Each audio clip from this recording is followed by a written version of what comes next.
Vous écoutez un podcast cinéma du Centre des Arts d'Enghien-les-Bains. Ce soir, on aura beaucoup de choses à se dire. Enfin, on va essayer parce que l'idée étant, on s'était dit ça il y a quelques semaines, que chaque film incarne, on pourrait dire, un aspect du cinéma italien des années 70 et du cinéma de genre. Et donc là, c'est le seul western italien qu'on va passer, ce qu'on appelle le western italien. Alors, on appelle ça le western spaghetti quand on est méprisant, ce qu'on va pas être. Donc on va appeler ça le western italien. Et voilà, il y en a eu des westerns italiens énormément. C'est peut-être même le genre le plus constitué du cinéma de genre italien. Il y a des giallo, il y a des polars, il y a des comédies bien sûr, mais on pourrait pas se dire que le western italien, il commence véritablement en 64 et il s'arrête en 75 à peu près. C'est-à-dire qu'il y a vraiment une décennie extrêmement marquée au cours de laquelle il y a environ 500 westerns italiens qui vont être réalisés et produits. C'est absolument colossal. C'est génial quand on aime le genre, quand on est cinéphile, de voir qu'il y a encore beaucoup de westerns italiens qu'on peut redécouvrir, mais ce ne sont pas quelques films comme ça qui se sont égarés. Ça a été une production extrêmement importante, et sur ces 500 films, il y en a une bonne cinquantaine qui sont de grands films, vraiment de grands films, et qui peu à peu trouvent leur place dans l'histoire du cinéma, et pas uniquement italien, évidemment. Donc, là, ce soir, on pourrait dire d'une pierre trois coups.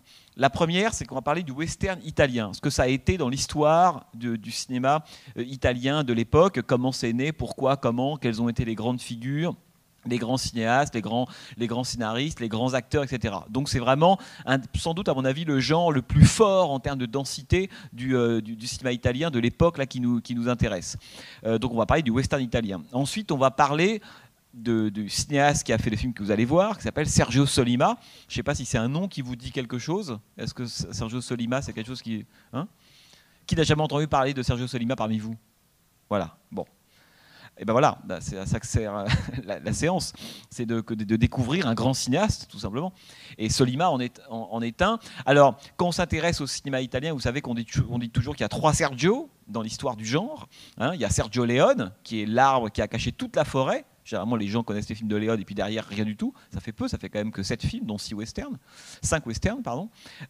Donc il y a Sergio Leone, qui est le plus connu, on y reviendra parce qu'il a beaucoup compté pour la mise en place esthétique de ce qu'a été le genre. Vous allez voir que c'est un film qui doit aussi à Sergio Leone, ça j'y reviendrai. Le deuxième Sergio, qui est un peu plus connu aujourd'hui, notamment grâce à Tarantino, parce qu'il en a tourné un faux remake, il a emprunté le titre, c'est Sergio Corbucci. Sergio Corbucci, c'est l'homme qui a fait au moins 2 films. Vous connaissez peut-être les titres qui sont un Django en 66 avec Franco Nero, un des westerns italiens très très très importants du genre, et l'autre 2 ans plus tard, Il Grande Silenzio, Le Grand Silence, avec Jean-Louis Trintignant.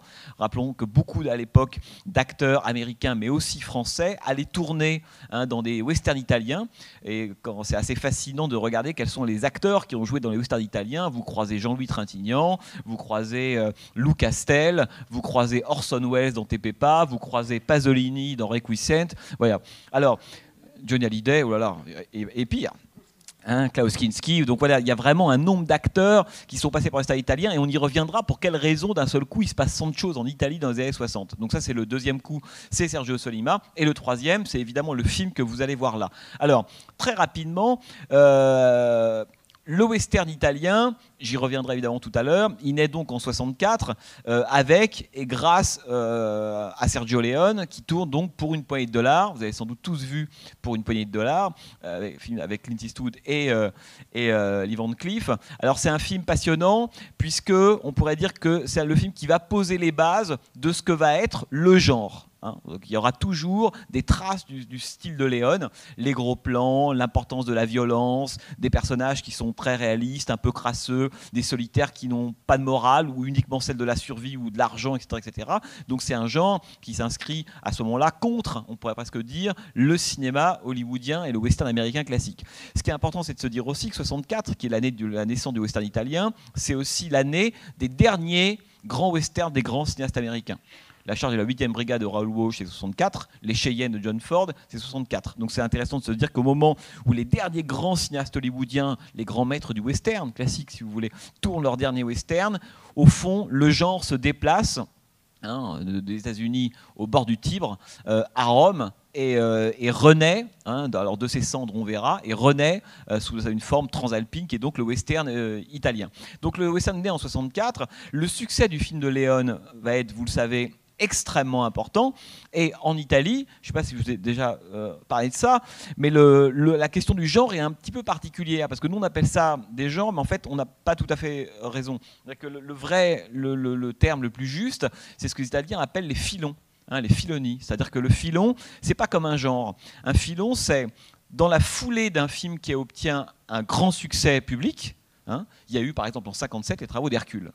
Travaux d'Hercule de Pietro Francischi, je ne sais pas si c'est un film que vous avez vu, peu importe, les Travaux d'Hercule en 57, succès énorme en Italie. Donc derrière, c'est pas que le genre péplum va naître, c'est que le filon originel qui est les Travaux d'Hercule va produire derrière un nombre de films, de copies incalculables. Donc on va faire des suites, des variations, des péplums suite à ce succès en quantité astronomique. Et on peut dire que la vie du filon, elle est toujours la même. Au début, il y a un film qui lance et qui crée le filon. Ensuite, il y a une série de cinéastes, de producteurs qui vont se mettre à produire dans la veine du filon un nombre de films incalculables. Et peu à peu, on va commencer un peu on pourrait dire, à brûler la terre, à essorer le filon. On le parodie, on le pastiche. Le filon est mort, on passe à autre chose. Et c'est comme ça que les genres, dans le cinéma italien, en fait, ne se chevauchent pas vraiment, sans mauvais jeu de mots. Ils se succèdent. Et le western, c'est le genre qui vient après le péplum. Il y a eu le péplum, il y a eu des centaines de péplums qui ont été produits, certains nuls, certains intéressants, certains complètement fous. Je pense à Hercule à la conquête de l'Atlantide, par exemple, film de Vittorio Cotafavi, un film dingue. Bref, et le péplum, donc le péplum post les Travaux d'Hercule, ce filon-là, au début des années 60, il commence à battre un peu de l'aile, et là, c'est le western qui va le remplacer. Et puis le western, il va lui battre de l'aile à un certain moment, et le giallo va le remplacer. Et puis le polar italien. Donc les gens, ils se constituent vraiment comme ça, si vous voulez. Donc en 64, quand le film de Sergio Leone sort, il a beaucoup de succès. C'est parti pour le western italien. C'est le deuxième grand filon des années 60. Là, je vous le disais, des dizaines de films vont être produits. Sergio Leone restant encore aujourd'hui la figure la plus connue, évidemment, du genre.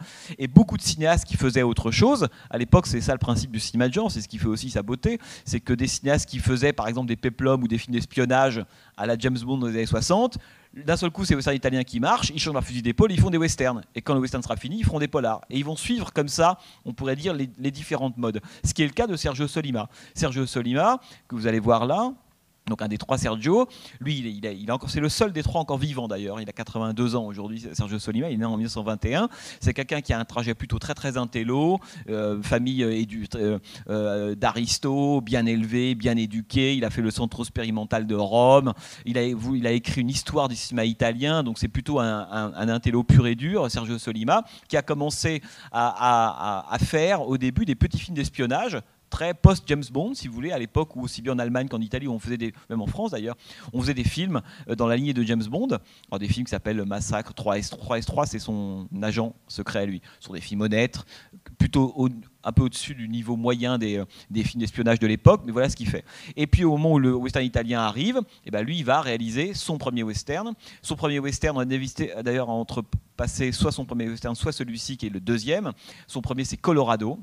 Vous avez peut-être vu Colorado, donc c'est un film qui date de 66, 2 ans après le début du western italien, chef-d'œuvre absolu, Colorado, très très grand film du cinéma italien des années 60, avec Lee Van Cleef et Thomas Milian.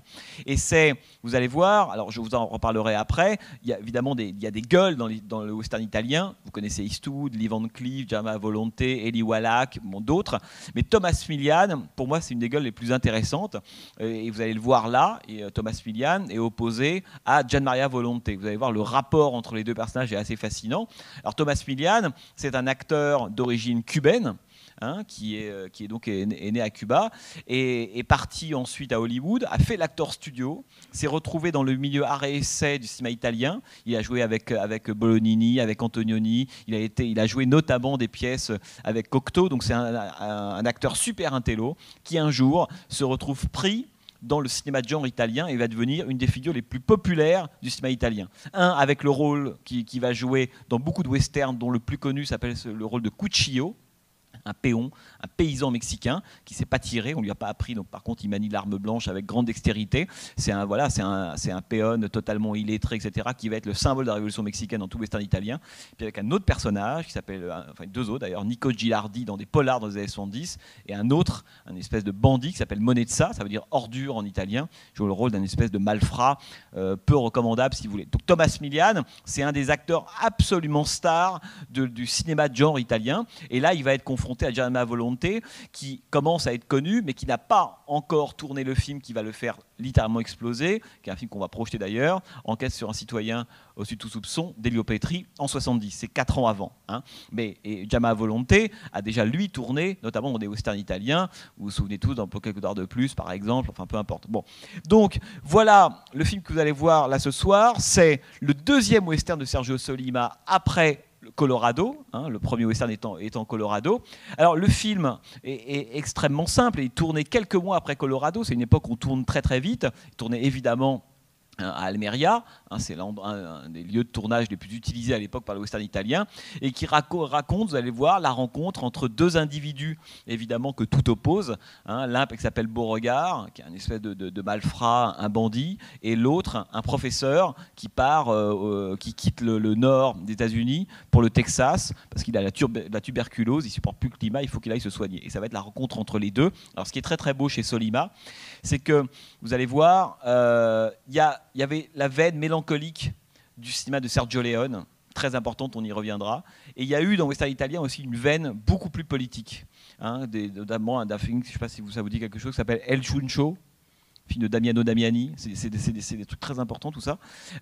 Et il y a eu un peu la voie médiane, et c'est le cas de Sergio Solima. C'est que Sergio Solima, c'est pas du tout un cinéaste qui s'intéressait, on pourrait dire, à l'esthétique pour l'esthétique, à des espèces de flambée baroque comme Corbucci. C'est pas un cinéaste qui voulait faire des films militants engagés avec un discours politique extrêmement visible comme Damiano Damiani par exemple.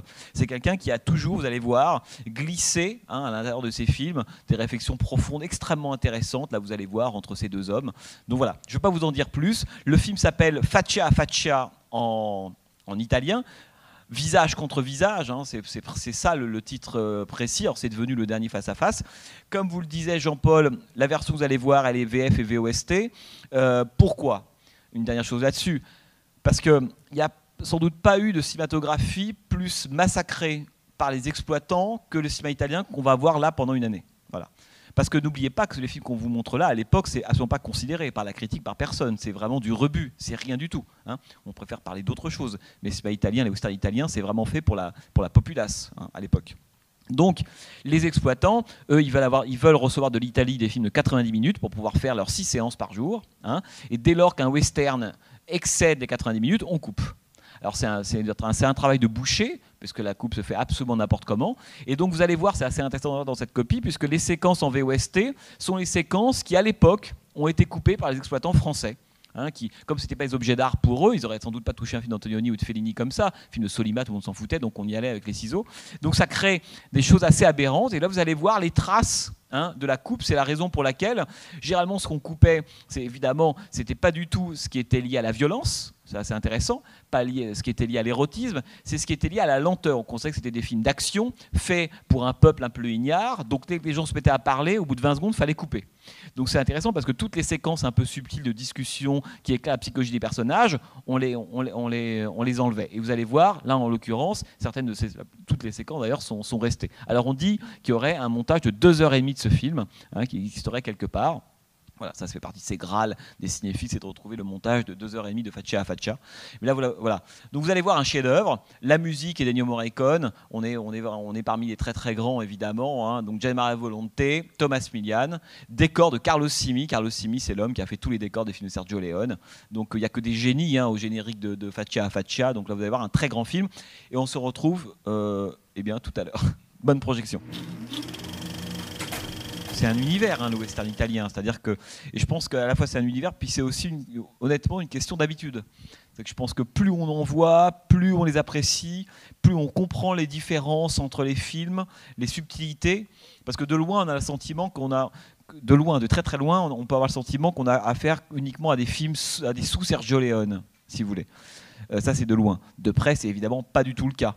Il y a beaucoup de subtilité, oui, de nuances entre les différents films. Mais ça, c'est bien, c'est l'occasion d'en voir et d'en revoir. Et je pense que, moi, je sais, pour l'avoir vécu comme ça, plus je vois de western italien, plus j'en trouve certains admirables. Et plus je trouve que les nuances entre eux sont vraiment très, très belles, quoi, si vous voulez. Alors, on peut peut-être commencer d'ailleurs, parce que je voudrais vous parler à la fois du film, de Sergio Sollima, et un peu évidemment du genre en lui-même.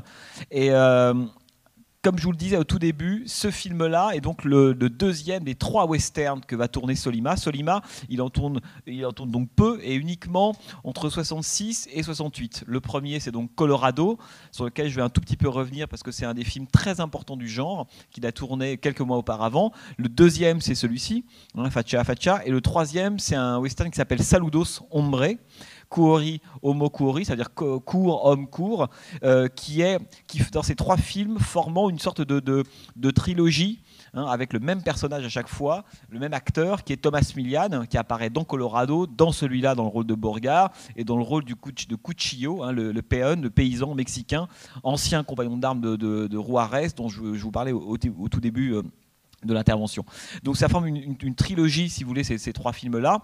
Et ce qui est fascinant, c'est que il faut se souvenir quand même, je vais vous raconter quand même en 45 secondes l'histoire du précédent western, tellement celui-là fonctionne aussi en miroir avec Colorado.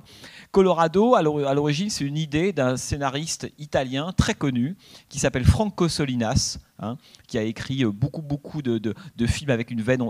Solinas était connu pour être un scénariste extrêmement engagé, en gros faire des scénarios de gauche, militants, des films très politisés.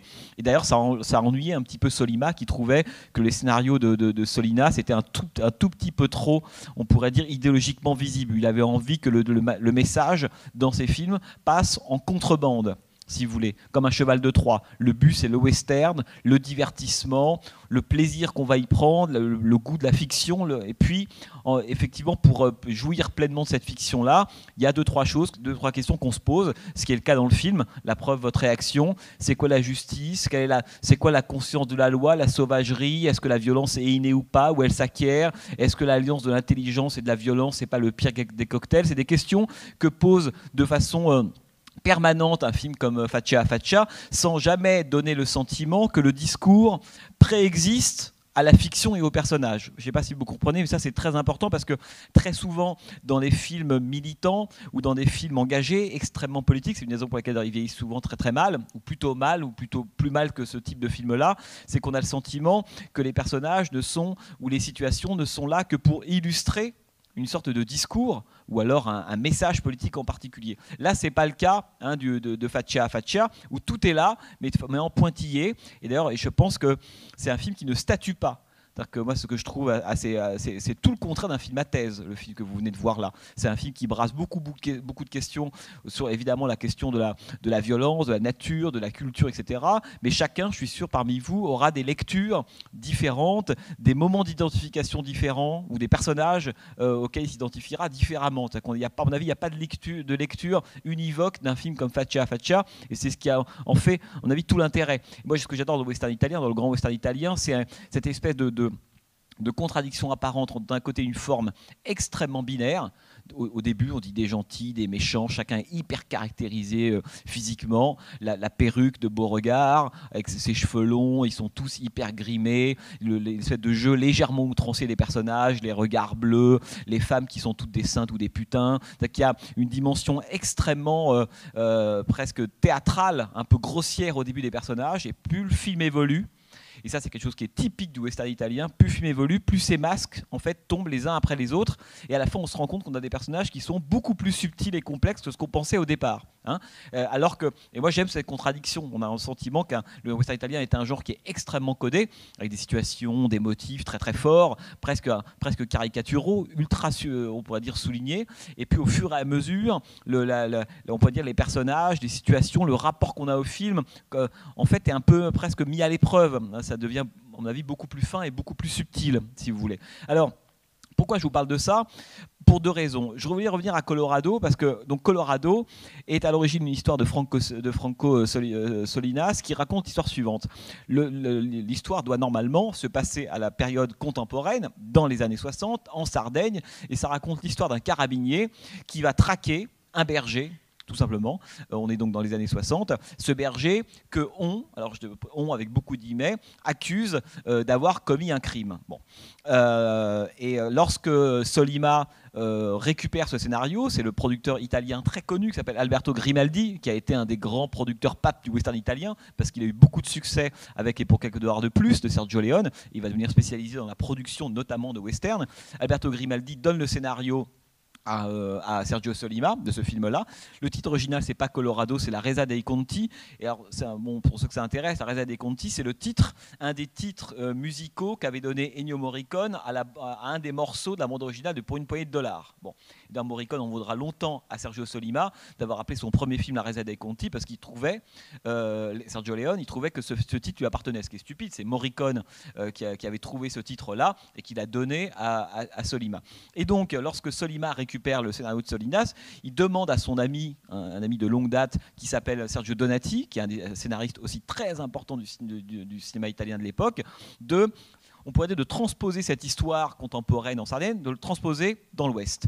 Et donc là, il va imaginer un film dans lequel un shérif, qui est joué par Lee Van Cleef, va traquer pendant tout le film un paysan, Cuchillo, un Mexicain, dont de riches propriétaires ont dit qu'il avait violé et tué une petite fille de 12 ans. Donc le film commence de façon, Colorado, extrêmement, on pourrait dire, simple, extrêmement claire. On a un shérif, Lee Van Cleef, vous voyez comment est Lee Van Cleef, en plus il était connu Lee Van Cleef parce que, comme le disait d'ailleurs Sergio Leone, il ne fait pas un acteur, c'est une présence. Lee Van Cleef, moins il parle, mieux c'est. Et d'ailleurs, on disait qu'il fallait qu'il ait bu ses 40-50 bières avant de pouvoir commencer à tourner un plan. Il est toujours sous sur tous les films. Alors ça se voit quand vous regardez vous vous rendez compte que les mains de Lee Van Cleef, elles sont souvent accrochées à des pistolets, à des ceinturons, parce que quand il a les mains dans l'air, elles tremblent. Bon, peu importe. Lee Van Cleef était donc bourré pendant tous les tournages, et c'est pas grave parce que c'est ce qu'on lui demandait, de dire peu de choses, etc. Donc c'était un diesel, il fallait un peu de temps, parce qu'avant d'ingurgiter 50 bières, il faut quand même un peu de temps pour pouvoir tourner un plan. Et donc, Lee Van Cleef va jouer le rôle d'un shérif, Jonathan Corbett dans ce Colorado, qui va donc traquer, parce que lui, il incarne la loi. En plus, il a envie de devenir sénateur et un propriétaire lui propose de financer sa campagne. On nage en pleine corruption, évidemment. Et il va traquer ce paysan dont on lui a dit, parce que lui incarne la justice, qu'il avait violé cette petite fille. Donc tout le film, c'est une sorte de film de chasse à l'homme, si vous voulez. Le problème, alors ce qui est intéressant quand vous pensez à Faccia, c'est qu'on a la même structure, c'est-à-dire qu'on a un homme, on pourrait avoir deux hommes au début, totalement opposés, mais aussi bien culturellement, l'un est mexicain, l'autre est américain, l'un est shérif, l'autre a commis un crime a priori, etc. Et ces deux hommes qui, au fur et à mesure du film et du récit et de la façon dont les situations vont s'éclairer, ces deux hommes qui vont se rapprocher. Et on va se rendre compte peu à peu tout simplement que l'un finalement est dans le miroir et presque l'écho, si vous voulez, le reflet de l'autre. Dans Faccia, on a le même type de trajet. On commence avec deux personnages. On dit qu'il n'y a pas plus opposé à l'Ouest. À cette époque-là, on est après la guerre de sécession, le film commence d'ailleurs avec les blessures du Nord, du Sud, etc. D'ailleurs, il y a ce petit moment où l'autre dit « je vois que dès qu'on parle d'esclavage, d'un seul coup, vous tiquez », sous-entendu Jama Volonté est un nordiste, autrement dit ceux qui voulaient l'abolition de l'esclavage. Il faut toujours avoir cette histoire-là en tête. Donc le film est très ancré dans cette histoire-là, si vous voulez. Et au début du film, lorsqu'il rencontre Borgard Bennett, on se dit qu'effectivement, on ne peut pas avoir deux personnages plus aux antipodes l'un de l'autre. L'un est même le contraire de l'autre. Ça, c'est le schéma qu'adore Sergio Solima. Commence avec des types presque caricaturaux. L'un, c'est la violence, la sauvagerie à l'état pur, l'instinct, qui tue pour survivre, qui tue aussi bien un lapin, des hommes, peu importe. L'autre, c'est l'homme, évidemment, de la réflexion. J'aime beaucoup cette séquence qui avait été coupée, d'ailleurs. L'autre lui dit, mais toi, ta force, c'est le cerveau et le cœur. Ce qu'il n'a pas compris, c'est qu'il n'y a pas de cœur, il y a juste un cerveau. Ça, il le découvrira au fur et à mesure du film. Alors que moi, évidemment, en gros, c'est la force, c'est l'instinct, etc. Donc, on a deux personnages totalement opposés qui, au fur et à mesure, vont faire apparaître d'autres, non pas d'une autre personnalité, mais un autre versant de l'autre personnalité. Et dans Colorado, on avait exactement le même effet, c'est-à-dire qu'on se rendait compte qu'au fur et à mesure de la traque de Lee Van Cleef, lui commençait à questionner l'idée de justice, parce qu'a priori il était mandaté pour ça, et puis il se dit au bout d'un moment, mais est-ce que finalement l'homme que je poursuis est vraiment l'homme qui a tué on me dit qu'il a tué, violé cette petite fille, est-ce que c'est vraiment le cas? Et peu à peu, il va se rendre compte que c'est pas le cas. Je vous dis pas, pour ceux qui le découvriront un jour, qui est vraiment l'auteur du crime, peu importe, il se rend compte que ce n'est pas le cas. Et à partir du scénario, d'un effet de scénario, des petits rebondissements, ah c'est pas moi qui ai tué, etc., le film fait rentrer la conscience dans le personnage de Lee Van Cleef, qui d'un seul coup n'est pas qu'un espèce de bras aveugle et armé de la loi. Il va commencer à se poser la question, non pas de la loi, mais de la justice. Il se dit, finalement, qu'est-ce que c'est que la loi qui exécute quelque chose qu'on lui demande de faire, ou plutôt, quel est son rapport avec la justice? Et donc c'est le sentiment de justice qui va pénétrer ce personnage qui ne fait qu'être, encore une fois, le bras armé de la loi. Donc c'est un film très beau sur la façon dont un personnage prend conscience, tout simplement, à la fois de sa fonction, de ce qu'il est en train de faire, et à la fin, il décide de ne pas poursuivre Cuccio, qui sera libre évidemment, dont on se rend compte finalement qu'il n'a strictement rien fait, si ce n'est qu'il était mexicain, que c'était un formidable alibi pour éviter différentes choses dont je ne vais pas vous parler, parce que je ne veux pas tout déflorer non plus. Et ce qui est très très beau dans Colorado, c'est que le film fait le trajet mais presque similaire à celui de Faccia a Faccia. Dans Colorado, et d'ailleurs c'est assez intéressant parce que Sergio Solima s'est beaucoup amusé avec ça quand il a présenté le scénario à Lee Van Cleef et à Thomas Milian, comme là, quand il a présenté le scénario à Jama à Volonté et à Thomas Milian. Dans le premier cas, il a dit à Lee Van Cleef, c'est toi la star. Et quand il est allé voir Thomas Milian, il lui a dit, c'est toi la star. Bon. Ce qui fait que, Solima raconte que Lee Van Cleef n'a jamais compris le film qu'il était en train de tourner. Ce qui lui a beaucoup servi. Parce de quoi il ne s'est pas rendu compte, Lee Van Cleef, que le film commence avec lui comme star, et au fur et à mesure de la prise de conscience, on pourrait dire politique du personnage, subrepticement, le film change de personnage principal en cours de route, presque au milieu. Et le film s'ouvre avec Lee Van Cleef et se clôt avec les deux qui sont en train de chevaucher. Lee Van Cleef sort du plan, ne reste que plus que Thomas Milian, ce qui veut dire qu'en l'espace de 1h45, on a juste changé de personnage principal, si vous voulez. C'est très très beau. Là, on a la même chose. C'est-à-dire que on commence avec Jama à Volonté, a priori c'est à lui qu'on va être collé pendant le film, c'est à lui qu'on veut s'identifier, ce type un peu éduqué, qui est malade, qui a la tuberculose, on comprend qu'il est vaguement amoureux de cette femme, on le comprend un peu plus tard, il est obligé de quitter cet endroit, c'est un type un petit peu faible, qui n'a jamais pris, et c'est dit largement au début, qui n'a jamais pris son destin en main, voilà. Et puis qui est obligé de rejoindre le Texas, et là il va être pris on pourrait dire dans les raies de Borgar Bennett, donc la criminalité, le bandit, etc. Donc au début, on est plutôt du côté du Jama à Volonté. Et ce qui est fascinant, c'est la façon dont le film change le personnage principal. Mais non pas parce que d'un seul coup, l'un apparaît plus que l'autre. C'est parce que là, c'est notre rapport presque en tant que spectateur, où on met notre curseur, la conscience, où est-ce qu'on le met là-dedans. C'est notre rapport à ça qui fait que peu à peu, on commence à aller vers le personnage qui nous semblait au début vraiment le patibulaire, la brute épaisse, le sauvage, quoi, le type, l'animal, grosso modo. Et on se rend compte que le personnage qui nous est le plus proche au début, quand on le découvre autrement, il s'éloigne terriblement. Et celui qui nous semblait être une espèce de brute épaisse, un sauvage, finalement est beaucoup plus proche de nous.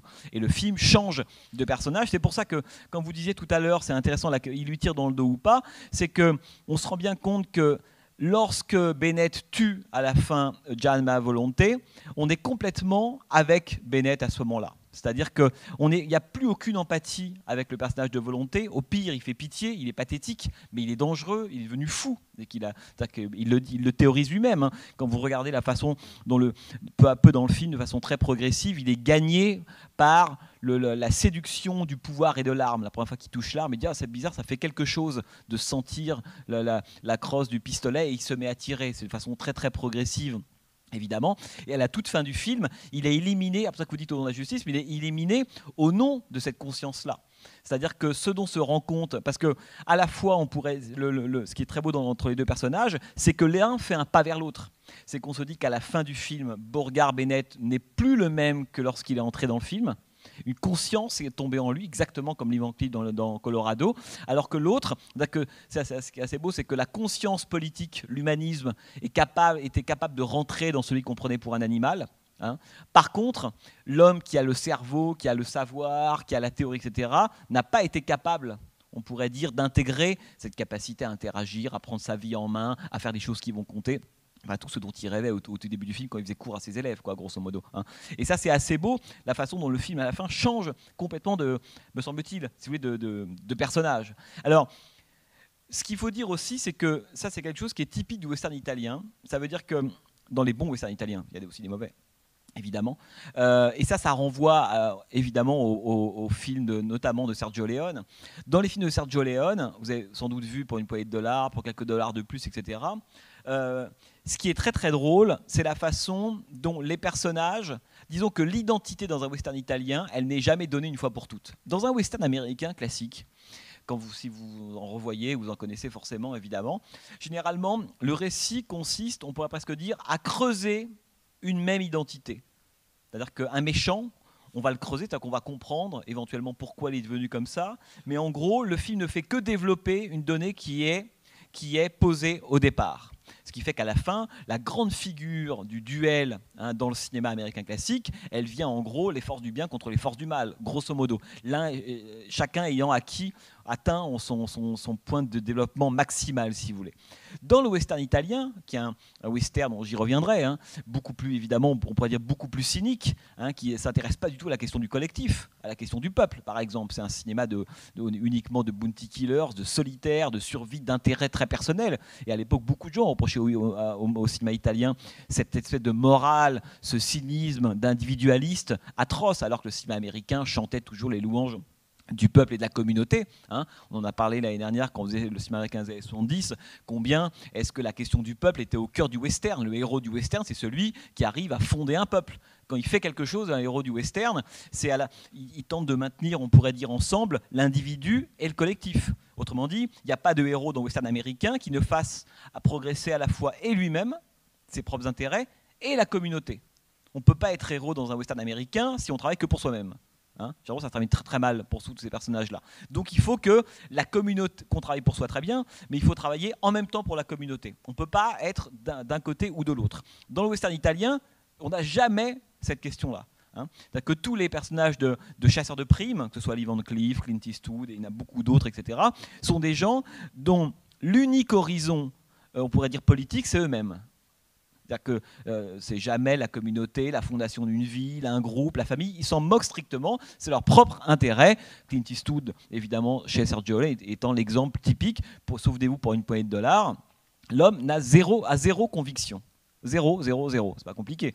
Et c'est un remake de Yojimbo, de film d'Akira Kurosawa qui datait de 61. Léon Alvu avait demandé à son scénariste, en gros, de transposer l'action du film de Kurosawa dans l'Ouest. Et qu'est-ce que ça raconte Pour une poignée de dollars? L'histoire d'un homme venu de nulle part, qui se retrouve dans un petit village. Dans ce petit village, deux clans, grosso modo, vous l'avez vu ce film, deux clans s'affrontent et l'homme qui arrive, le solitaire, va tenter de tirer le profit maximal de cette lutte des clans. Donc il va être une fois avec l'un, une fois avec l'autre, jamais au nom d'une cause, jamais au nom d'une communauté, d'un collectif, ni rien, juste en fonction de ses propres intérêts. Donc il est capable de dire un truc et son contraire, d'être avec l'un, avec l'autre, etc., puisque son seul horizon, c'est lui-même. Ce qui n'est pas le cas du tout du personnage, du héros du western américain. Ou s'il y a des personnages comme ça dans le western américain, ils sont forcément du côté du mal, du côté des méchants, grosso modo, pour faire court, si vous voulez. Dans le western italien, cette espèce d'absence d'horizon politique, elle est caractéristique. Alors vous allez me dire, oui, mais il y a une exception. Et c'est vrai, ce sont tous les personnages, parce que il y a toute une catégorie de personnages dans le western italien qu'on a appelé, pour être un peu plus précis, on l'a plus appelé le western italien spaghetti, mais on l'a appelé le western Zapata. Le western Zapata, ce n'est pas des westerns espagnols, ce sont des westerns italiens qui mettaient grosso modo en scène la révolution mexicaine. Bon, il y a eu beaucoup, je parlais de El Chuncho par exemple, Compañeros de Damiani, de Sergio Corbucci en 70, Saludo Sombre évidemment, Il faut la révolution, Léon reviendra là-dessus, ça a été un des grands thèmes du western italien, ça a été la révolution mexicaine. Et là, c'est les seuls personnages qui étaient intéressés par le collectif, c'est ceux qui généralement étaient du côté de la révolution mexicaine, ce qui fait qu'on avait très souvent d'ailleurs des scénarios dans lesquels il s'agissait de récupérer un trésor. Il y avait d'un côté le chasseur de primes qui voulait le récupérer pour lui, et de l'autre le Mexicain qui voulait le récupérer pour la cause révolutionnaire, qui voulait se servir de ce magot-là pour acheter des armes, en gros pour les révolutionnaires mexicains. Donc la dimension politique, elle est apparue dans le western italien, mais surtout dans ce qu'on a appelé les westerns Zapata, qui étaient grosso modo d'ailleurs des westerns, qui se servaient de la révolution mexicaine, de cette espèce de face évidemment à des Américains un peu riches tentant de manipuler les différentes factions. Tout ça voulait se faire dans les années 60 et début 70, l'écho de la politique interventionniste américaine en Amérique latine. Tout le monde comprenait très très bien. D'ailleurs, votre ami là, Thomas Milian, que vous avez vu, Beauregard Bennett, qui jouait El Cuchillo dans les deux Solima et qui a c'est lui, Tepepa, c'était lui par exemple, qui a très très souvent joué des rôles de paysans mexicains liés à la cause révolutionnaire, était une star en Amérique latine. Il était même obligé tous les ans de tourner 1 ou 2 films dans lesquels il incarnait un paysan mexicain de service parce que l'Amérique latine l'adorait. Pour eux, si vous voulez, c'était un héros national. Hein. C'est que Thomas Milian parlait très très directement au public d'Amérique latine. Donc ça, c'était, si vous voulez, c'est pour évoquer un peu la dimension politique d'une part du western évidemment italien, parce qu'il faut se rappeler que à l'époque, on a reproché à Sergio Leone, mais dès le milieu des années 60, c'est-à-dire dès 66-67, quand Leone fait Le Bon Pote et le Truand, en 66, la même année que Colorado, la même année que Django, de Sergio Corbucci, au début, tout le monde a été très très séduit par les premiers films de Leone, évidemment. C'est lui qui a posé toute la rhétorique, l'esthétique, que beaucoup allaient suivre, plus ou moins d'ailleurs, mais quand même. Et au bout d'un moment, on s'est dit, oui, mais finalement, Leone, son problème, c'est qu'il ne s'intéresse pas à la politique. Et on lui a reproché d'aller vers, on pourrait dire, de grands films, plutôt maniérés, un peu baroque, esthétisant, etc., mais de ne pas s'intéresser à la chose politique, contrairement à un cinéaste comme Corbucci, quand Corbucci tourne Django ou alors Le Grand Silence. Regardez Le Grand Silence avec ses raids villageois, avec des capuches de Ku Klux Klan, qui sont des films très très violents politiquement, ou alors les films de Damiani, qui eux s'intéressaient beaucoup plus à la révolution mexicaine. Et on disait, le problème de Léon, ça a bien commencé, mais maintenant ça tourne un peu en rond, et c'est là qu'il fait le bon, évidemment, La Brute et le Truand en 66, qui est un film qui croise le western italien type Pour une poignée de dollars avec la question de la révolution. Je ne vais pas revenir sur ce film-là, sinon on est parti pour 5 heures. Le film de Sergio Leone, mais qui est quand même un chef-d'œuvre. Enfin, pour moi, c'est le plus grand film de Leone, Le Bon Appétit et le Truand, parce que c'est un film qui croise ces deux choses-là. C'est que ça... Vous avez tous vu Le Bon Appétit et le Truand ou pas, hein? Parce que je vais quand même dire un mot là-dessus, j'y pense. Parce que le mouvement du Bon Appétit et le Truand, on le repère dans beaucoup d'autres westerns italiens, et en l'occurrence dans Faccia a Faccia et dans Colorado et dans plein d'autres. Dans Bon Appétit et le Truand, je ne sais pas si vous vous souvenez, on a au début 3 personnages, Lee Van Cleef, Eli Wallach et Clint Eastwood, Blondin, Tuco et puis Sentenza, qui avaient différents noms en fonction des versions, qui sont à la recherche d'un même magot. Bon. Et ils apprennent en cours de route que ce magot qu'ils veulent tous récupérer est planqué quelque part dans un cimetière de Sad Hill. Bon. Ce qui est évidemment génial de la part de Leone, c'est qu'au début, ça commence comme un petit film, on pourrait dire un petit western en chambre, avec encore une fois les 3 types qui s'affrontent pour récupérer un trésor, avec des trônes patibulaires, avec des duels, etc., etc. Et puis peu à peu, là c'est la guerre de sécession, la guerre de sécession va venir petit à petit perturber, on pourrait dire, la fiction initiale du trésor. Hein, il y a des moments où il y a cette grande, extraordinaire séquence où ils sont en train de se tirer dessus, un duel entre Tuco, Blondin et Lee Van Cleef, et au milieu de tout ça arrivent des coups de canon qui viennent de la guerre de sécession. Comment est-ce que la fiction du trésor est complètement parasitée par la fiction de la guerre. Et plus le film progresse, plus les 3 personnages intègrent malgré eux l'histoire avec un grand H. C'est ça qui est très très beau dans le film de Sergio Leone, ce qui fait que lorsqu'ils arrivent à la fin, après 2h45 de quête, le trésor qu'ils vont trouver n'a plus du tout la même signification qu'il avait au tout début du film. Au début du film, c'est juste un trésor. À la fin du film, ce trésor, c'est Sad Hill, il est dans un cimetière, qui est un cimetière rempli évidemment de morts, de tombés au moment de la guerre de sécession, et il est planqué à côté de la tombe du soldat inconnu. Et ça, c'est très très beau, c'est très élégant, très subtil, la façon dont Leone a gardé, si vous voulez, la fiction du trésor, mais en faisant... en intégrant l'histoire, a complètement changé sa signification. À la fin, le trésor, il est lourd de tous les morts de la guerre. Et d'un seul coup, c'est au bout de la guerre qu'on va chercher le trésor, et le cimetière de Sad Hill n'a pas le même sens au tout début du film que le sens qu'il a à la toute fin. Bon. Et c'est très beau parce que ça, c'est un mouvement typique des westerns italiens, cette façon dont, au fur et à mesure que le récit avance, comme je vous disais tout à l'heure, les masques tombent. Alors c'est une tradition évidemment du récit italien, forcément, mais les masques tombent, ça veut dire que et là je reconnecte avec ce que je vous disais sur la question des identités, c'est que dans les westerns italiens, donc contrairement aux westerns américains, les identités ne sont jamais, on pourrait dire, fixées une fois pour toutes. Elles ne cessent d'évoluer au cours du film. Là, par exemple, vous avez 3 personnages. Regardez, si vous vous amusez à voir ce qui est arrivé à Gianna Volonte, hein, Brad Fletcher, entre le début du film et la fin. Pareil avec Thomas Milian et pareil avec William Berger. William Berger, c'est celui qui joue le rôle de Siringo. Hein. Vous vous rendez compte de l'incroyable trajectoire, à la fois, on pourrait dire, scénaristique et morale des personnages. Hein. Siringo, au début, il entre dans le film comme le traître absolu, l'homme de l'agence Pinkerton, qui va tenter d'être un insider dans la bande des Fuego, etc., etc. Et peu à peu, ça change, et lui aussi est frappé par une prise de conscience, parce qu'il se rend compte, exactement comme Lee Van Cleef dans Colorado, si vous voulez, que l'exercice aveugle, en fait, qu'il y a des limites à l'exercice de la loi, et qu'à un moment donné, il considère que la loi, avec un petit L pour le coup, contrevient à la justice. Et là, il décide d'interrompre cette espèce de horde.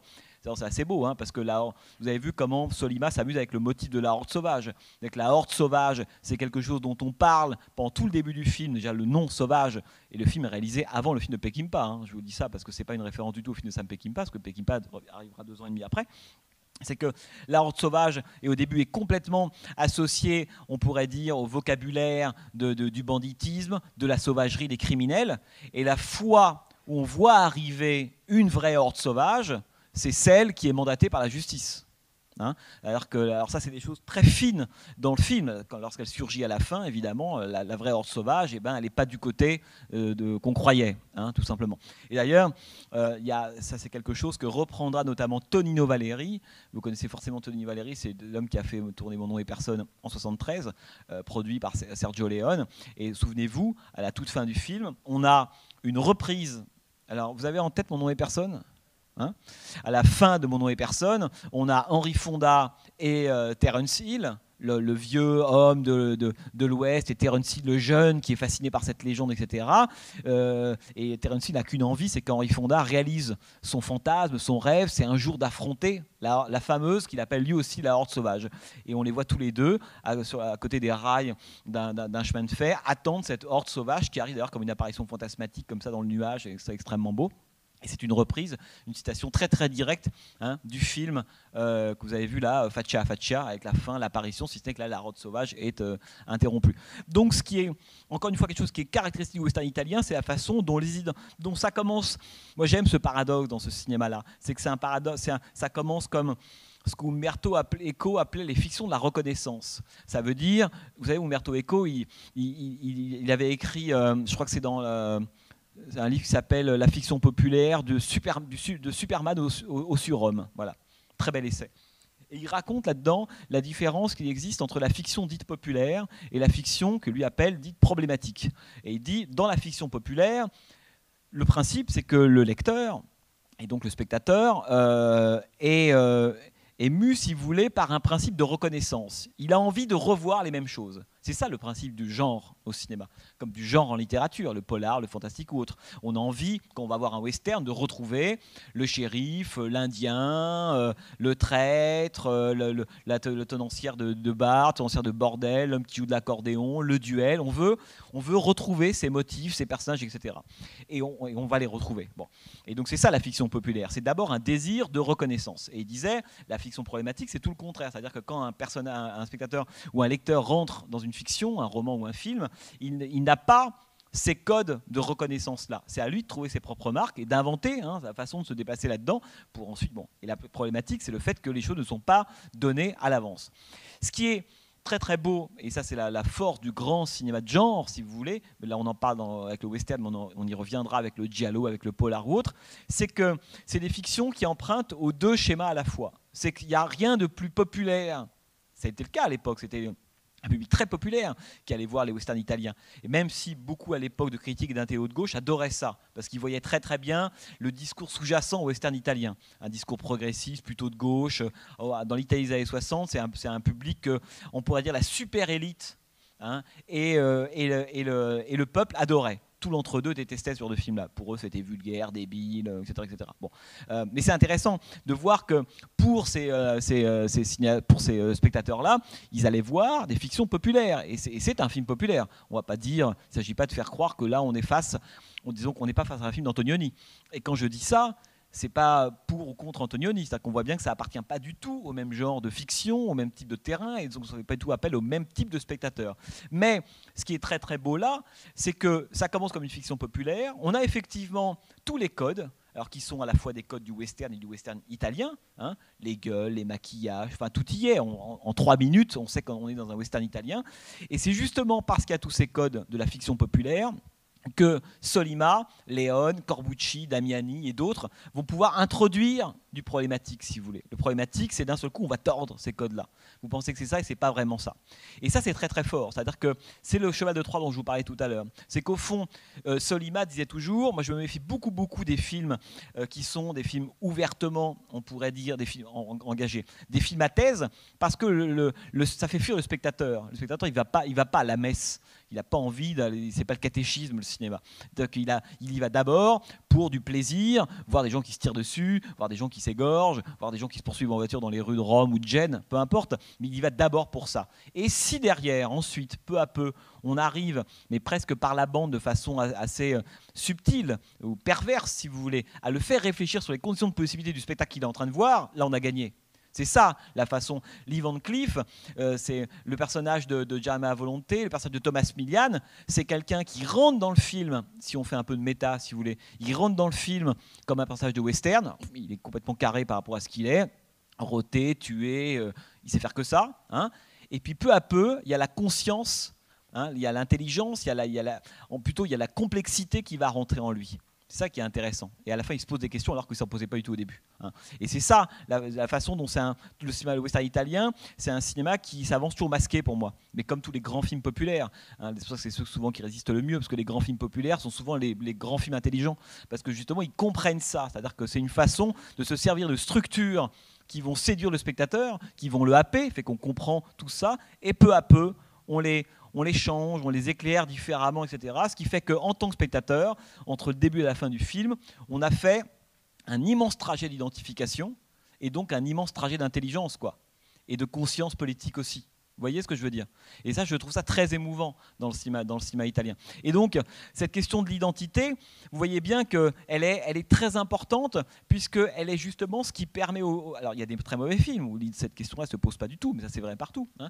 Mais cette idée que les identités sont très mouvantes, jamais stables, d'une scène à l'autre, ça peut toujours changer. Alors, Léon adorait ça. Hein. Quand vous voyez, et même y compris dans sa façon de mettre en scène des duels, on avait un personnage dans un plan.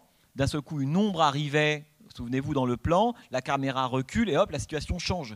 C'est-à-dire que celui qui était seul en train de creuser une tombe, par exemple, récupérant un trésor pour lui-même, la caméra recule, on se rend compte que quelqu'un est là, donc celui qu'on pensait gagnant devient perdant parce qu'il va creuser pour l'autre.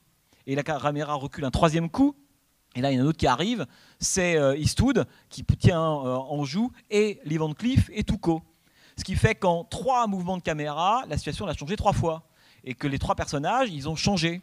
Que les bourreaux sont devenus les victimes, les gagnants, les perdants, etc. Ce qui fait que le monde du western italien, c'est quelque chose qu'on ne trouve pas dans le western américain, ça. Hein. Le monde du western italien, c'est un monde qui est extrêmement instable et mouvant, qui à tout moment reconfigure tout. Et vous le sentez là. Alors, par moments, ça peut être plus ou moins grossier, il peut y avoir des rebondissements un peu lourdingues, un peu téléphonés, etc., etc.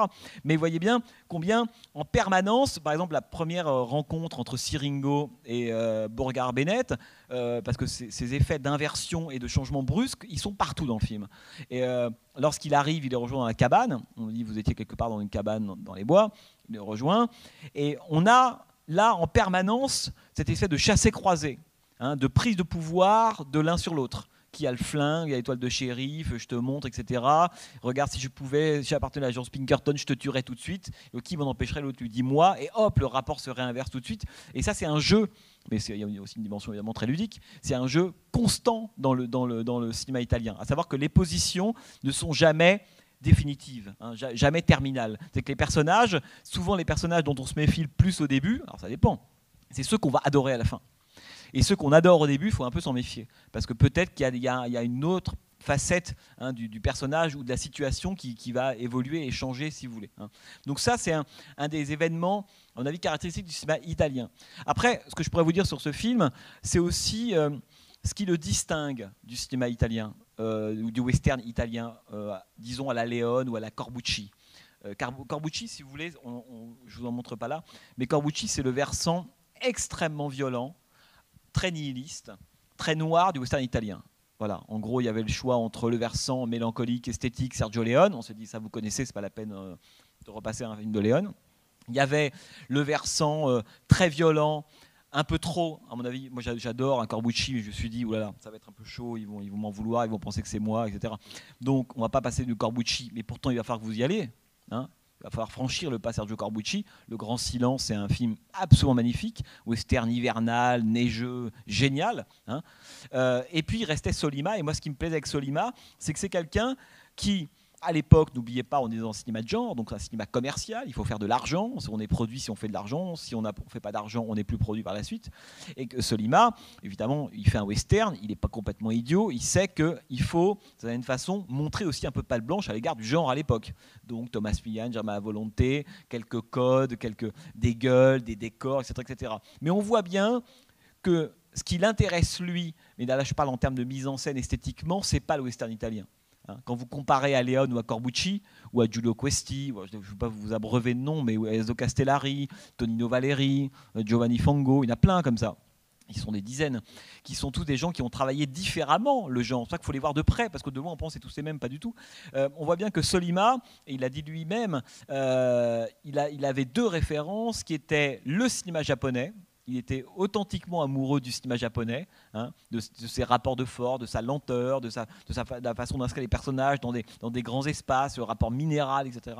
Et puis le cinéma américain classique. Et quand vous voyez ce film-là, comme quand vous verrez Colorado, j'espère, vous voyez la façon dont... Alors, j'essaie d'être clair, c'est que Sollima utilise très très peu, finalement, les décors naturels du western italien. La petite ville, les canyons, etc. Qu'est-ce qu'on a ? On a une forêt, on a à la fin un désert, ce qui fait que c'est des lieux qui sont relativement peu utilisés par le western italien et qui renvoient systématiquement à des westerns américains classiques. Le plan de la forêt, etc., on se croirait dans un film d'Anthony Mann. On se croirait à ce moment-là, pour ceux qui l'ont vu, dans des films comme L'Appât, Je suis un aventurier, enfin, ce film avec James Stewart, les quelques films que Anthony Mann a tourné avec James Stewart. Et on voit bien à ce moment-là que ce qui intéresse Sollima, c'est de repartir, de dépasser l'Italie, de refranchir de cette façon la frontière et d'aller directement puiser dans la source de certains cinéastes américains que lui aime beaucoup. Et de la même façon, là c'est un peu plus symbolique, Colorado et Faccia Faccia se terminent tous les deux dans le désert. Bon. Et moi je me suis longtemps demandé, mais pourquoi les films de Sollima, ça s'amène toujours dans le désert ? On commence, on a des forêts, on a des petites villes, peu importe, mais la séquence de fin, c'est le désert. Alors, il y a plusieurs façons d'interpréter ça. La façon débile, qui serait, oui, mais le désert, esthétiquement, c'est magnifique, ça me fait penser à David Lean, très bien, bon, on évacue. Après, et moi, c'est ça qui me semble le plus intéressant, c'est que quand si vous, comme Sollima, était très attaché au rapport des personnages à leur milieu, notamment au décor, vous voyez que quel est le grand mouvement de Faccia Faccia ? C'est d'aller, grosso modo, vers une forme d'épure, de se débarrasser, aussi bien corporellement, esthétiquement, en termes de décor, de tout ce qui fait western italien. Ce qui fait qu'à la fin, quand on se retrouve dans le désert, il n'y a plus rien de western italien. Il n'y a plus les Ramblas, il n'y a plus la ville, il n'y a plus les gueules de fous furieux, il n'y a plus la violence, il n'y a plus ça du tout. On est dans un espace vierge. Et ça qui est très beau chez Sollima, c'est qu'il veut toujours, en fait, lui, on voit bien que c'est son idéal, c'est de retourner à une forme, à une page vierge, d'origine. Du western. Et cette page vierge, elle est visuelle, le désert, il n'y a plus rien. on n'est plus dans les décors du western, il a tout évacué à la fin, il le fait systématiquement, comment aller vers le rien, et il va vers le rien. Et allant vers le rien, il va aussi vers une forme, on pourrait dire, c'est presque une métaphore, si vous voulez, de la façon dont il a dénudé jusqu'à l'os ses personnages. À la fin, il n'y a plus que 3 idées. C'est ça qui est même 4 d'ailleurs. Il y a La Horde Sauvage, il y a William Berger, Siringo, il y a Germain Volonté et il y a Thomas Milian. Et à la fin, il y a plus que, voilà, comme si on avait épluché, un peu comme un oignon, si vous voulez, à force de visage, d'identité, À la fin, on a tout enlevé, et puis il n'y a plus que les personnages, leur idée, ce qu'ils sont, la personnalité, ce qui reste d'eux-mêmes. Et ça, c'est très très beau. Et je pense que c'est la façon dont, dans tous les films de Sollima, le travail sur le décor, mais ça c'est le cas, vous me direz, des grands cinéastes, et c'est vrai, le décor, en fait, répercute le travail et ce qui est fait sur la personnalité des différents personnages et des différents acteurs. Vous comprenez ce que je veux dire, hein? Et ça, je trouve ça très très beau. Moi, j'aime beaucoup cette fin là dans le désert, quoi, si vous voulez. Donc, tout ça pour dire que Sollima, à la fois, on voit bien qu'il est obligé. Il emprunte des éléments au western italien, la musique de Morricone qui est magnifique, évidemment. On parlait des décors de Carlo Simi, Donati pour le scénario, les acteurs. On est en territoire, si vous voulez, transalpin absolu. Et en même temps, on sent bien qu'il y a plein de choses du western italien qui l'enlèvent et qui ne l'intéressent pas. Par exemple, lorsque Siringo tire à la fin sur le cadavre, on comprend qu'il tire dans le visage pour le défigurer, le rendre méconnaissable de manière à ce qu'on le confonde avec l'autre, évidemment. Un cinéaste comme Corbucci aurait filmé des plans de ça. La fameuse violence outrancière. À l'époque, on a beaucoup attaqué le western italien, considérant que c'était une série de films totalement immoraux, extrêmement violents, même montrant la violence de façon complaisante, par moments presque répugnant. Chez Sollima, on n'a pas ça du tout. Il y a une forme de retrait, presque de distance à l'égard de la violence. Par exemple, le massacre de tous les habitants de la Piera del Fuego. Je pourrais vous citer 10 westerns italiens dans lesquels cette séquence-là aurait été centrale. On aurait eu l'équivalent italien de ce que fera 2-3 ans plus tard Ralph Nelson dans Soldat Bleu. Pour ceux qui s'en souviennent, la séquence du massacre des Indiens dans Soldat Bleu de Ralph Nelson, qui est évidemment une des séquences les plus ahurissantes de l'histoire du cinéma en termes de violence, qui arrive comme ça de façon extrêmement brutale. Le Sollima garde hors champ tout ça. Alors pour ça que très souvent, on dit au western italien, oui, mais c'est à peu près la même chose, c'est baroque, il y a beaucoup de violence, il y a plein de pendaisons, il y a des gens qui se tirent dessus, il y a des geysers de sang, il y a une espèce d'attention à porter aux visages qui sont massacrés. Alors certains vont dire, oui, mais en Italie, c'est le martyr, c'est normal, la crucifixion et tout le bazar, pourquoi pas, évidemment, que tout le western italien est totalement plongé, on pourrait dire, dans une imagerie biblique, évidemment. Mais chez Sollima, on n'a pas ça du tout. Il y a presque des moments, on a le sentiment de voir un western qui n'est pas un western italien, si vous voyez ce que je veux dire. Alors, évidemment, vous avez vu la VF. Alors, il faut faire un effort, vous l'avez fait, pour oublier. Cela dit, à l'époque, dans le cinéma de genre italien, la version originale n'existe pas. Ça, je vous le rappelle. On ne verra jamais de VO. Enfin, on en verra, mais ça ne sera jamais les voix d'origine. Puisqu'à l'époque, on tournait en son témoin. Et donc, il y avait des acteurs qui, parce que c'est souvent des castings internationaux, donc on avait un Américain, un Allemand, un Français, un Anglais. Chacun parlait sa langue sur le tournage. C'est-à-dire que chacun avait lu avant, grosso modo, savait de quoi parlait l'autre. Chacun parlait sa langue, ce qui fait qu'il n'y a pas de langue originale dans le cinéma italien à cette époque-là. Je dis ça. C'est-à-dire que quand bien même on vous regardait parfois en salle ou en DVD chez vous des films en VOST en version italienne sous-titrée. Regardez, on a vu l'autre jour avec Violence et Passion par exemple, uniquement certains acteurs parlent en italien. Les autres parlent leur langue. Et par exemple, même dans les versions italiennes de Faccia a Faccia ou de tous les films que tournait Thomas Milian, comme Thomas Milian était un acteur d'origine cubaine qui n'avait pas un très bon accent italien, même en italien, il parle en italien, mais même lui est doublé par un autre acteur italien. C'est-à-dire que c'est même pas lui, même quand vous le voyez en parler en italien, c'est même pas lui qui parle. Donc la question de la VO est très complexe quand on parle du cinéma italien, contrairement au cinéma américain, au cinéma allemand évidemment. Dans le cas du cinéma italien, il n'y a pas de version, je vous dis ça, originale, si vous voulez. Bon. Donc voilà, pour faire en gros un tour de ce qu'est le cinéma de Sollima. Alors je voudrais quand même revenir un tout petit peu sur la question du western italien et surtout de d'un drôle de paradoxe qui, moi, m'a toujours intéressé. C'est que dans l'histoire du cinéma, et si on prend l'histoire du western, on sait que, et ça c'est l'objet de ce cycle, il s'est passé en Italie dans les années 60-70, grosso modo, on pourrait presque dire, disons 58, 72, 73, Cinecittà a été la première industrie cinématographique au monde. Voilà. C'était plus Hollywood, c'était Cinecittà, donc c'était l'Italie. Alors, à cette époque-là, beaucoup de cinéastes, évidemment américains, vont venir tourner des films. hein, Robert Wise, Fred Zinman, William Wyler, etc. Et d'ailleurs, Sergio Leone a été, avant de réaliser son premier film, en 61, Le Colosse de Rhodes, premier film qui tourne, c'est un péplum. On le remercie d'avoir remplacé Mario Bonnard, c'est un film qui s'appelait Un jour de Pompéi, et pour le remercier, le producteur lui a dit, bon, t'as été sympa, l'autre est tombé malade, t'as fini le film, voilà de l'argent, fais ce que tu veux, et voilà, et donc il va tourner Le Colosse de Rhodes. Et alors, ça intéresse très très peu Sergio Leone, mais il sait que c'est une façon de mettre le pied à l'étrier. Il va donc faire ça avant son premier western. Pour une poignée de dollars, n'étant pas le premier film de Sergio Leone, ce n'est que son deuxième film. Bon. Et à l'époque, Leone a été assistant de beaucoup de ces cinéastes-là, hein, et a été un grand assistant réalisateur italien prisé par tous les cinéastes américains.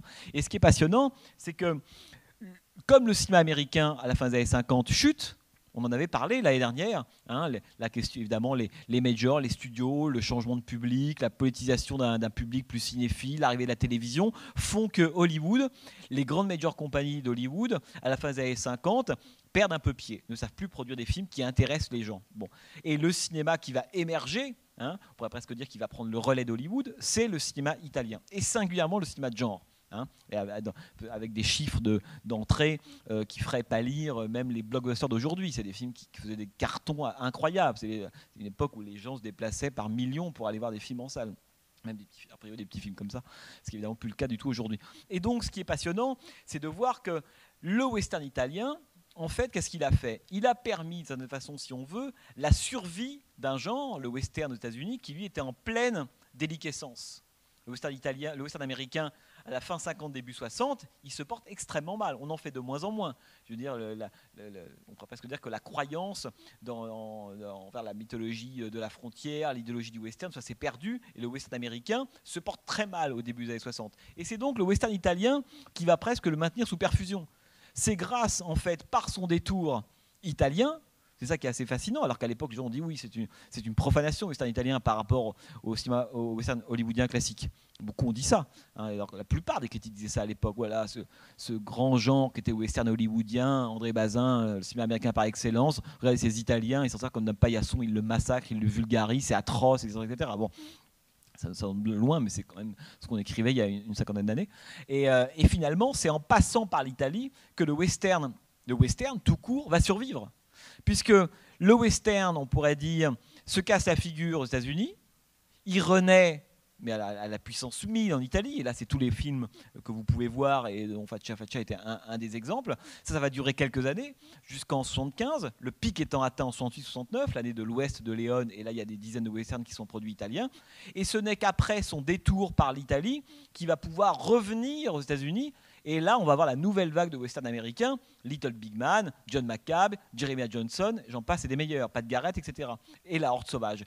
Et donc, ce qui est intéressant, c'est de se dire qu'entre, grosso modo, 57-58 et 68, ces 10 années-là, le western américain, il répond un peu aux abonnés absents, alors quelques grands films qui sont faits, les derniers, etc. C'est l'Italie qui maintient le corps du western, du cadavre, si vous voulez, vivant. Et c'est lui qui va lui redonner vie. Et ensuite, une fois qu'il a subi ce traitement de choc en Italie, le western repart aux États-Unis. Hein.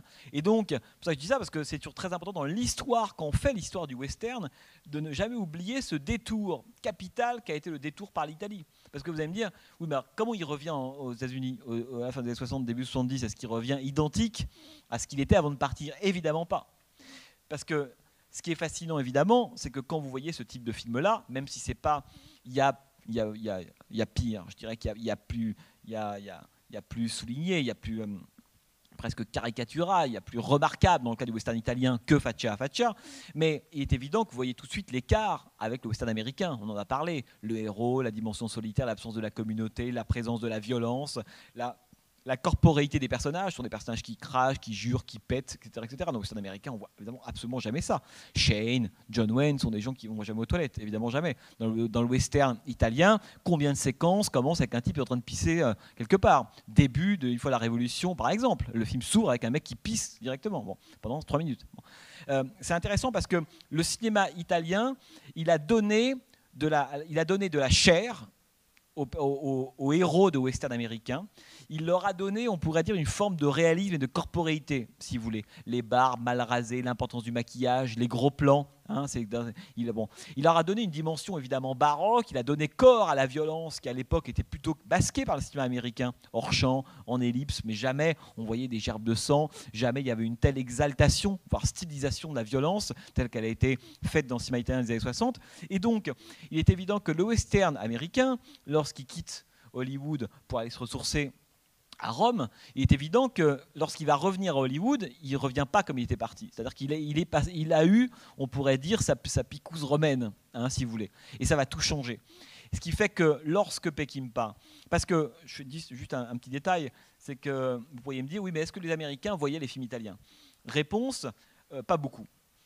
Parce que tous ces films de Sollima, etc., Corbucci et toute la bande, c'est plus tard qu'on se mettra à les voir, d'abord dans des petits cinémas d'exploitation aux États-Unis, et puis ensuite par le développement de la vidéo au début des années 80. C'est là que les Américains, et pas les Américains d'ailleurs, vont découvrir l'immense production de genre italienne. Bon, à l'époque, pas vraiment. Donc, par exemple, les films de Sergio Leone, c'est intéressant de savoir qu'ils sont tous sortis aux États-Unis à la fin de l'année 66. Donc ils ne sont pas sortis les uns après les autres aux États-Unis dans des salles. Ils ont attendu que la trilogie soit bouclée. Et la trilogie est sortie d'un seul coup en 66 pour une poignée de dollars, quelques dollars de plus, et Le Bon Appétit et le Truand.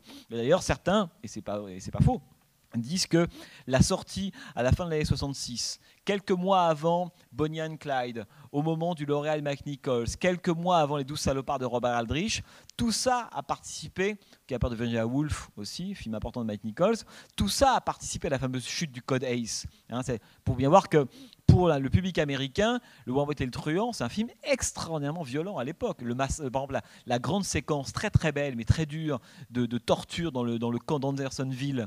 Je ne sais pas si vous vous souvenez, alors que les prisonniers font du violon et Clive Van Cleef, qui était juste un criminel, mais l'histoire a fait de lui un criminel qui a le droit de commettre ses crimes maintenant, et c'est même devenu une compétence de savoir torturer des gens, alors que c'était hors la loi, comme quoi l'histoire et la loi, par moments, lorsqu'elles sont en coïncidence, produisent le pire. C'est ce que raconte aussi le film de Léon. Ce sont des séquences extrêmement violentes dans le cinéma hollywoodien de 66-67, qui n'a pas encore aboli le code ACE. Ce qui veut dire que lorsque ces films sont projetés, ils ont un impact très important sur le public américain, et sur des cinéastes américains.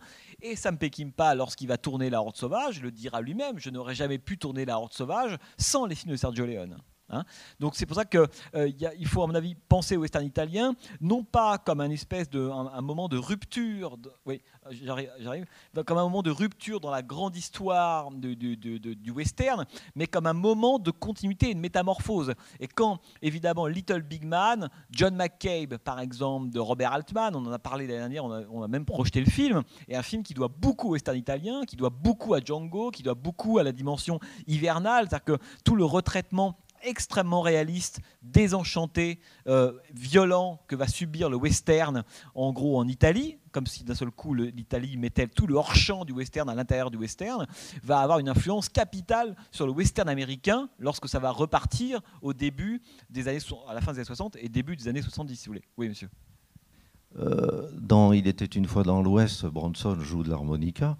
Léon a dit qu'il s'était inspiré du premier film de Sam Peckinpah, New Mexico, dans lequel, je crois, c'est Maureen O'Hara qui joue le rôle d'une veuve et qui a un petit garçon de 10-12 ans qui joue de l'harmonica tout le temps. Et Léon, c'est ce qui lui a donné l'idée de reprendre ça sous une autre. Mais c'est vrai, mais alors, c'est important de dire ça parce que ça permet d'aller contre l'idée qu'il y a un effet de rupture, voilà, ou un effet de profanation de l'un à l'autre. Parce que les cinéastes italiens, et notamment Sergio Leone, étaient de grands adorateurs, évidemment, du western américain. Quand vous voyez un film dans l'Ouest, par exemple, alors, pour ceux que ça intéresse, il existe en DVD, ce film, une très belle version, avec un commentaire audio d'un historien de cinéma anglais qui s'appelle Christopher Frayling. Christopher Frayling fait un commentaire audio de l'Ouest et s'amuse, pendant tout le commentaire, il a quand même du temps, ça dure 3 heures, à repérer toutes les références au film américain, au western américain, dans Une fois dans l'Ouest, le film. C'est absolument impressionnant. C'est-à-dire que dans la séquence par exemple, du massacre des McBain, tel mouvement du petit Timmy renvoie à tel film, la nappe renvoie à tel autre, la veille de la peur de Raoul Walsh. C'est-à-dire qu'il n'y avait pas un moment, pas une séquence, pas un détail, pas une réplique, pas un personnage qui ne soit une référence au cinéma hollywoodien. Et d'ailleurs, Léon le dira, hein, il avait une phrase très très belle, il disait finalement, John Ford a construit une partie au cours de sa carrière, a construit une partie de la route, et lorsque Léon arrivait au soir de sa vie, il a dit « je crois l'avoir fini ». Il s'est toujours, lui, pensé comme étant dans la continuité du cinéma de Ford et de tous les autres cinéastes qu'il adorait. La montre, pour quelques dollars de plus, qui vient notamment d'un film d'Henry King avec Gregory Peck, La cible humaine. C'est aussi un cinéma qui était totalement gorgé de références américaines, ce qui fait qu'il n'y a pas, encore une fois, d'opposition de l'un à l'autre, si vous voulez. Ouais. Alors, il n'y a pas de bon débat sans bons opposants. Donc, oh là. Moi, je viens prendre la parole brièvement pour dire que je ne suis absolument pas d'accord avec vous sur ce point. À savoir que le western italien intervient au début des années 60. Léon, son film, il a 42 ans. Ça veut dire que c'est un type qui a connu les fosses adriatiques, dont il y a un écho dans la Révolution. C'était une fois la Révolution, le massacre des fosses adriatiques fait par les nazis en 1945 à Rome. Ce sont tous des enfants de la guerre. Ce sont tous des enfants qui ont attendu l'âge de 40-45 ans pour avoir le pouvoir à Cinecittà et pouvoir réussir à faire leur premier film très tard, somme toute, hein. Bon. Et ce qui se passe, moi je suis tout à fait d'accord avec votre théorie du travestissement, et moi ce que je pense, c'est que le western italien ne parle absolument pas des États-Unis, absolument pas du western, mais parle de la réalité européenne de 1960, lorsque ce très grand mouvement d'industrialisation issu des 30 Glorieuses et de l'expansion de la fin de la Seconde Guerre mondiale, fait que de tout d'un coup, il s'agit de pouvoir parler de soi, mais avec un masque.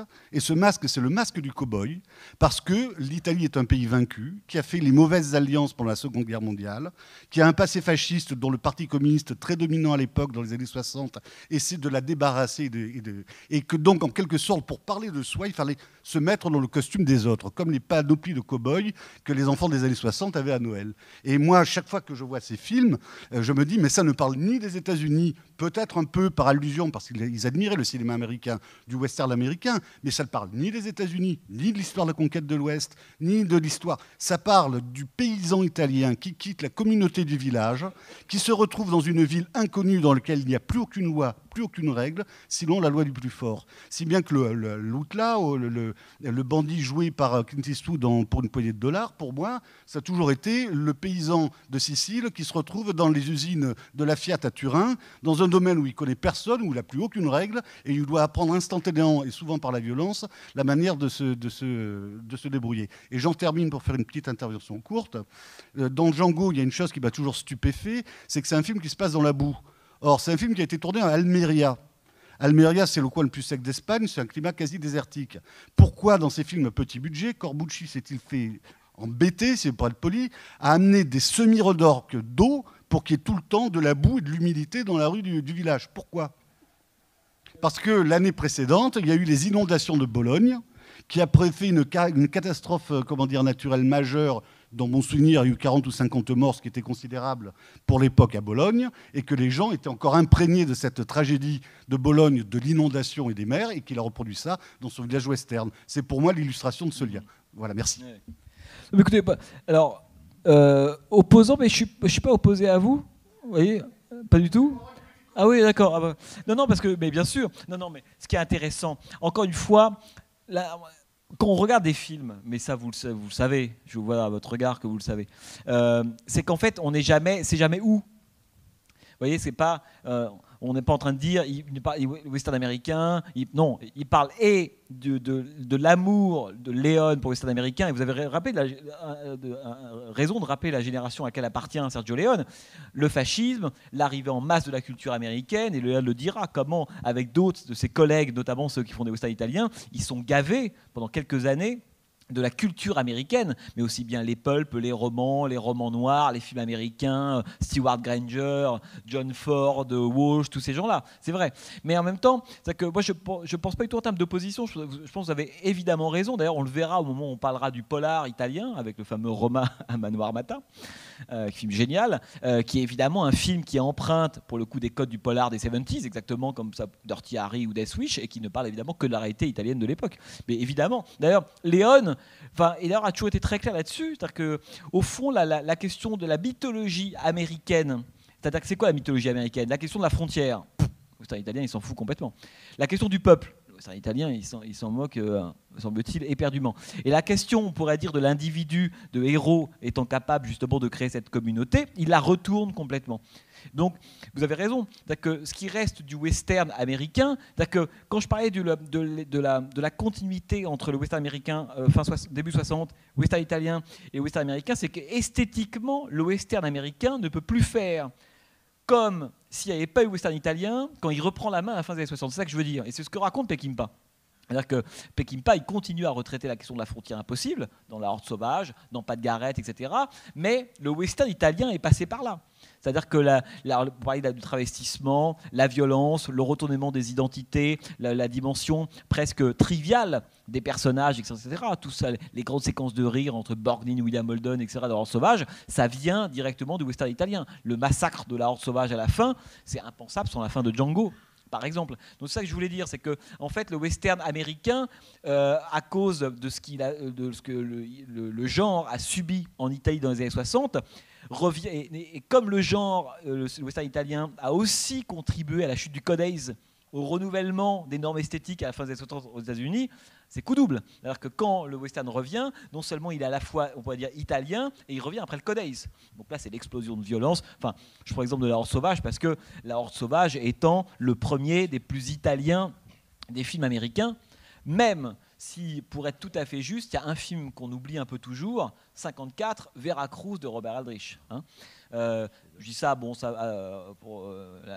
notre gouverne général, c'est que il y a au moins un cinéaste américain qui a eu la préscience, qui a eu presque de l'intuition, que le cinéma américain, le western, allait changer et justement allait être soumis à des héros type italiens, solitaires, on pourrait dire sans foi ni loi, ne travaillant que leurs propres intérêts.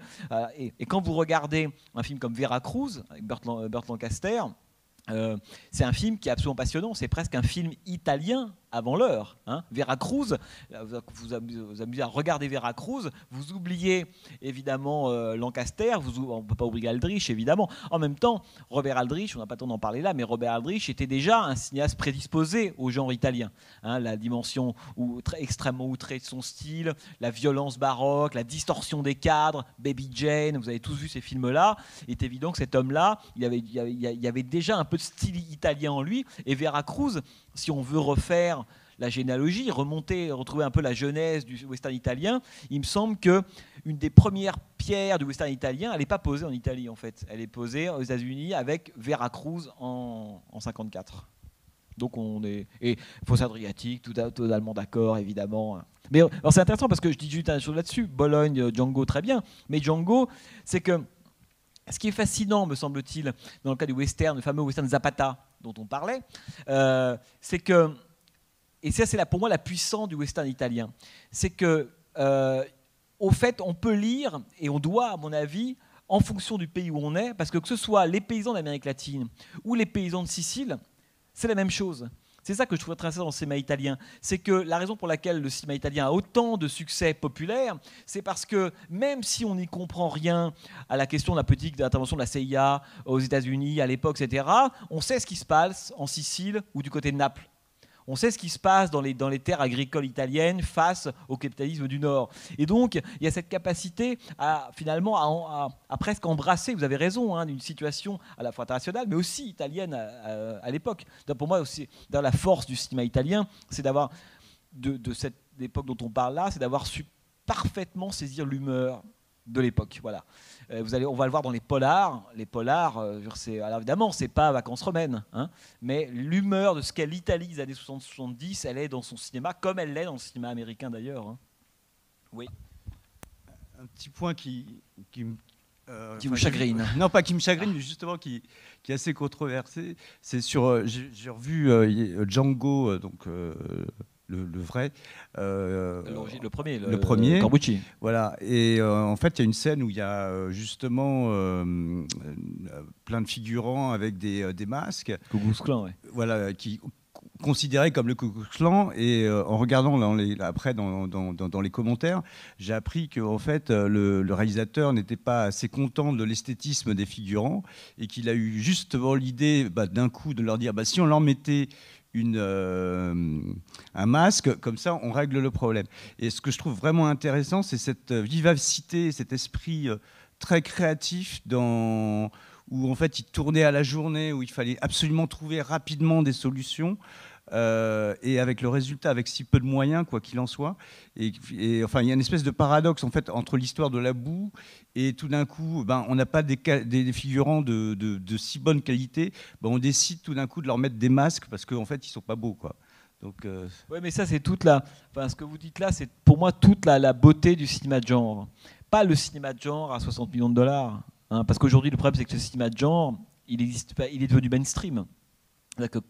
Le cinéma de genre, il est produit pour très très cher aujourd'hui par Hollywood. Bon, cette idée d'un cinéma de genre un peu marginal, ça a évidemment complètement disparu. C'est le direct ou vidéo, si vous voulez.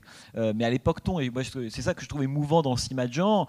Mais en même temps, c'est ça les grands cinéastes. Parce que là, on parle de Corbucci, de Sollima et d'autres. Mais c'était le cas, je sais pas, avec Jacques Tourneur.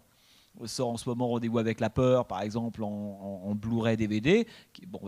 Jacques Tourneur, c'est pareil. Vous regardez Les Ensorcelés de Minelli qui raconte les rapports qu'il avait avec Val Newton, c'est pareil. C'est-à-dire que les grands cinéastes sont des gens qui trouvent. C'est-à-dire que les grandes solutions esthétiques viennent de problèmes économiques, c'est tout. Tant qu'on ne comprend pas ça, on ne comprend rien au cinéma, à mon avis. Hein, c'est pas le type seul à sa table entre un bouquin d'Andy Warburg et puis un bouquin d'Huberman qui réfléchit esthétiquement son film. Non. C'est souvent des problèmes, effectivement, comme vous dites, économique, on a peu de jours de tournage, on a peu de figurants, il faut faire croire qu'ils sont 1000 alors qu'il n'y en a que 4. Dans Attaque de Robert Aldrich, il doit faire un film de guerre et il a un char. Bon, comment faire? Et quand vous voyez ce film qui date de 55, on a l'impression qu'il y en a 50, il y a 50 Panzers qui arrivent. Bon, ça c'est la mise en scène, c'est pas... alors, je ne dis pas que par moment les moyens n'aident pas un petit peu, mais je veux dire, l'histoire du cinéma est remplie d'exemples qui prouvent que quand les moyens ne sont pas là, les idées surgissent, quoi. Hein, bon. Mais vous avez raison de le dire, parce que ce sont des conditions particulières, le cinéma de genre italien. Ce sont des films qui sont tournés à la chaîne par des producteurs qui n'ont rien à faire du discours, comme toujours, et c'est très bien d'ailleurs. C'est comme ça qu'on fait des films un peu justement, on pourrait dire, qui s'avancent masqués. Comme on s'attend, on veut quoi? On veut qu'il y ait un peu de violence, de belles gueules, la musique de Morricone, Thomas Millian, un duel. Si on a ça, on peut tout faire derrière. C'est extraordinaire, ce genre de conditions de tournage. Hein, quand les producteurs sont tellement complètement débiles, si vous voulez, ou des exploitants vous disent il suffit que j'ai ça, ou je sais pas, une scène de cul et une scène de gunfight, après tu fais tout ce que tu veux. Mais beaucoup de cinéastes rêvent de ce genre de conditions-là, parce qu'une fois qu'ils ont rempli le cahier des charges qui est très faible, là, ils peuvent faire ce qu'ils veulent. Et on sent bien que Sollima, oui, alors on a par moment la fille qui arrive, qui tente de draguer l'un puis l'autre, 2-3 trucs qui mêlent un peu de force, hein, on pourrait presque dire. Mais on voit bien que c'est pas le film qu'il fait, c'est pas du tout celui-là, c'est l'autre film derrière. Hein. Et je pense qu'il faut jamais oublier l'économie très précaire de ces films-là, l'idée que les gens n'avaient pas le sentiment de faire de l'art. Ça c'est très beau aussi. Hein. Le cinéaste italien, quand vous regardez, quand Sollima est venu à Paris, non, c'était à Amiens. Il y a eu une rétrospective de ses films au Festival d'Amiens en 2001. Il est venu, et ça c'est comme tous les grands artistes, mais il était sidéré d'abord de voir le succès qu'avaient ces films, le fait qu'ils aient pu résister autant, qu'on parle encore de Sergio Sollima, de ses westerns aujourd'hui. Et à aucun moment, quand on relit les entretiens, il ne cédait à l'interprétation ni rien. Jamais. Alors qu'évidemment, ce sont des films très intelligents. Mais jamais on pouvait le prendre en flagrant délit finalement d'égotisme un peu fou, pas du tout. C'est quelqu'un qui expliquait j'ai fait ça parce que j'avais pas d'argent. Là on a pris des sauts, là on a pris tel acteur, ils sont pas bien entendus. Thomas Millian et Germain Volonté s'entendaient pas du tout. Et c'est intéressant parce que ça nourrit vraiment le film. On sent bien que les deux ne s'entendent pas sur le tournage. C'est-à-dire que chacun, pendant que l'un joue, par exemple, Millian était le spécialiste de ça. C'est que quand l'un joue, l'autre fait toujours des choses avec son corps pour détourner l'attention, quand ils sont cadrés ensemble. Hein, il y avait de grands spécialistes comme ça, d'acteurs, où, vous savez, dans les 7 mercenaires, il y avait beaucoup d'exemples comme ça, où comment McQueen était l'homme qui était capable de voler les scènes des autres, parce que à chaque fois qu'il jouait avec quelqu'un, quand l'autre disait quelque chose, il faisait diversion. Hein, là, il se frottait les cheveux, il faisait un mouvement, etc. Ce qui fait que d'un seul coup, ça parasitait la scène en sa faveur. Hein. Et Thomas Millian est le maître de ça. Parce que Thomas Millian, c'est un acteur, c'est un très bon acteur, qu'on retrouvera, pour ceux qui s'en souviennent, parce qu'il vient complètement du cinéma d'auteur. Le bel Antonio, Mauro Bolini, Cocteau, etc. il va devenir une des 3-4 superstars du cinéma de genre italien. Et puis ensuite, il repartira, et notamment il jouera dans La Luna de Bertolucci en 79, et l'acteur principal d'une femme d'Antonioni, c'est lui. Hein, la capacité de cet acteur à passer d'Antonioni, hein, on pourrait dire, à Tepepa, c'est quelque chose d'absolument phénoménal. C'est quelque chose même qui, aujourd'hui, dans l'histoire du cinéma, n'existe quasiment plus pour des milliards de raisons. Mais ça, c'est assez beau, je trouve. Juste 2 minutes. Il y a une anecdote à propos du Grand Silence de Sergio Corbucci. 68. Que vous devez connaître parce que en fait ils ont tourné deux fins parce que comme Corbucci voulait faire un western qui ressemblait pas aux autres, il fait tuer le héros à la fin. Ouais. J'hésite à ce que vous racontiez. Non mais si vous voulez on en parle tous les deux après. D'accord. Ce que je me dis pour les pauvres spectateurs qui n'ont pas vu le Grand Silence. Ils vont vous en vouloir terriblement après. Juste une dernière question. Je connais l'anecdote, ouais. Mais bien sûr, c'est unique. Oui, pardon.